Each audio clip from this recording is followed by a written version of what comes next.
Две од трите фирми кои го обезбедуваат парното грење во Скопје со натрупани долгови. Според последниот извештај на финансии, заклучно со јуни, ЕСМ дистрибуција на топлина наталожи неплатени обврски кон доверителите од 27,7 милиони евра. Со оваа бројка фирмата го заседе третото место на листата на државни должници и дојде во друштвото на предпријатија кои постојано се на списокот. На врвот на должничката листа на финансии е МЖ Транспорт, а на второ место МЖ Инфраструктура. Втората фирма за парно грење која се најде на листата на должници е ЕСМ Снабдување. Заклучно со јуни оваа компанија наталожила долг од 13,3 милиони евра и се најде на шестото место на списокот. ЕСМ производство пак е на нула, нема ниту доспеани, ниту ненаплатени обврски кон доверителите. Овие три фирми беа формирани за да може 60.000 домаќинства да имаат парно грење. И додека дел од фирмите за топлинска енергија се со натрупани долгови, граѓаните ја чекаат новата цена на парното грење.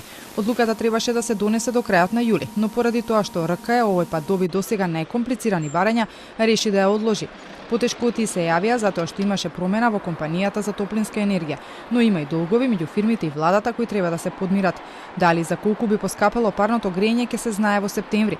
Според пресметките во регулаторната комисија, фирмата ЕСМ Дистрибуција и Снабдување кои се со долгови бараат зголемување на цената од над 50%, а ЕСМ Производство намалување од 29%. До лани Скопје не беа снабдувани со парно од БЕК, но поради проблеми предизвикани од енергетската криза, компанијата ги загуби трите лиценци. Веднаш потоа снабдувањето со топлинска енергија беше предадено на државната ЕСМ.